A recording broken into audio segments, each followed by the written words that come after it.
네, 안녕하세요. 속닥터 유수영입니다. 술을 즐겨서 드시는 분들이 많습니다. 하지만 한편으로는 술을 계속 먹으면 간이 안 좋아지지 않을까 이 걱정들도 많이 하시거든요. 적당한 음주는 모임의 윤활유 역할을 하고 스트레스 해소에도 도움이 될 수도 있겠지만 과다한 음주는 건강을 해치기 쉽습니다. 이런 기사는 많이 보시지 않았습니까? 술은 인체 여러 장기에 좋지 않은 영향을 주지만 오늘은 술을 많이 마시면 간이 어떻게 안 좋아지는지, 왜 안 좋아지는지 말씀을 드리겠습니다. 술은 종류에 관계없이 어떤 분들은 이제 도수가 약한 술을 드시기 때문에 간에 좋지 않을까, 간이 덜 나빠지지 않을까 이렇게 생각을 하시고 많이 문의도 하시지만 종류에 관계없이 드시는 에탄올의 함량이 얼마나 많은지가 중요합니다. 위스키 같은 도수가 높은 술은 한 잔의 양은 적지만 에탄올의 함량은 높잖아요. 막걸리 같은 도수가 이제 낮은 술은 한 잔의 양이 많습니다. 벌컥벌컥 이렇게 드시게 되죠. 따라서 드시는 술의 양 곱하기 술의 도수를 하면 드시는 에탄올, 즉 알코올의 양이 나오는데 이 양이 얼마나 많은지가 간 손상의 정도를 결정합니다. 같은 양의 에탄올, 같은 양의 술을 마시면 다 같이 손상이 오느냐? 그렇지는 않고요. 술에 의한 간 손상의 차이는 개인차, 민족차, 성별차, 다양한 차이가 있습니다.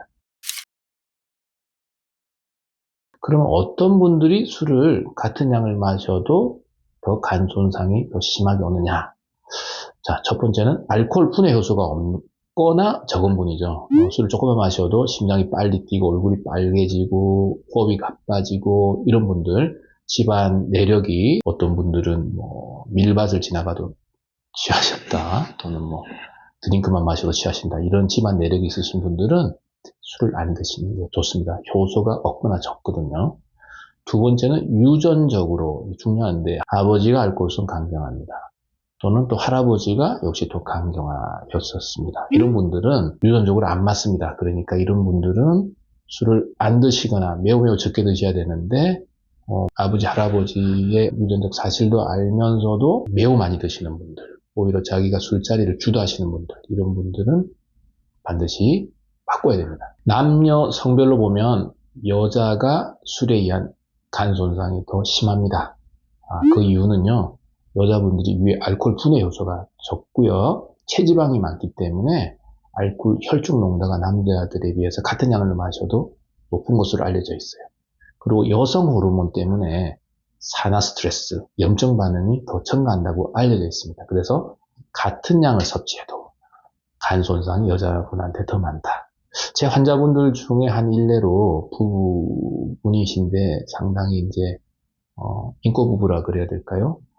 저녁마다 집에서 식사를 하기 좀 힘들어 하시니까 부인도 고생을 하실 것 같고 그래서 매번 외식을 하셔서 그때마다 좀 반주로 술을 드셨는데 이 기간이 오래다 보니까 남편분의 간은 나쁘지 않은데 여자분 같은 경우에는 간경변증이 오신 경우도 있습니다.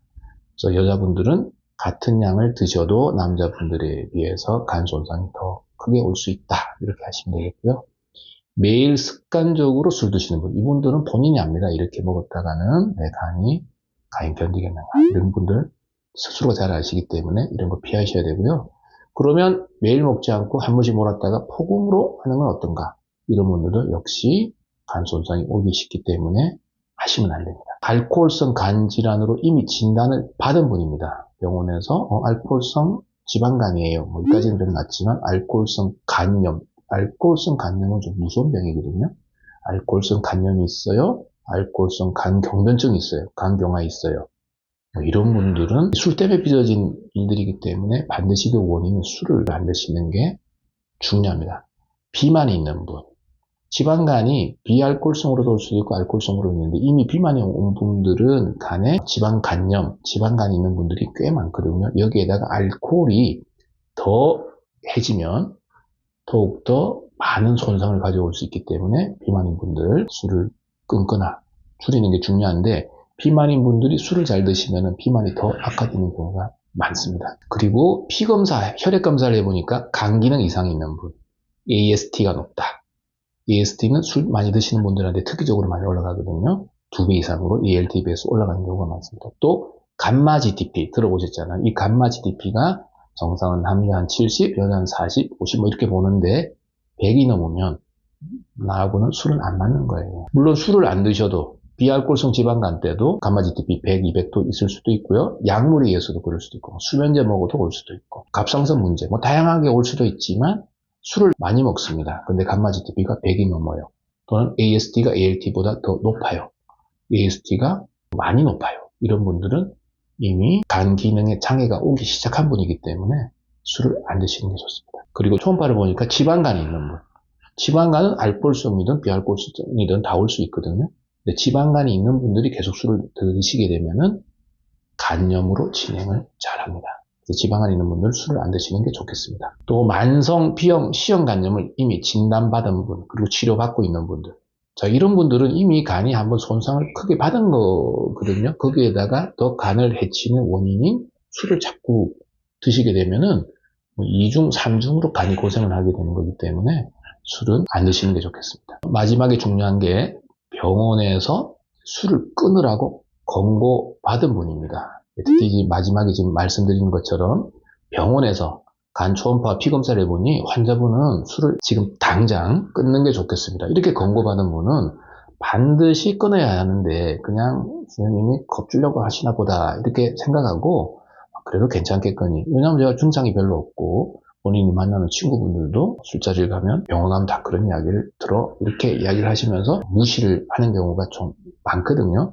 그래서 이런 분들이 계속 술을 드시게 되면 어느 순간 간이 반란을 일으킨다 그래야 될까요?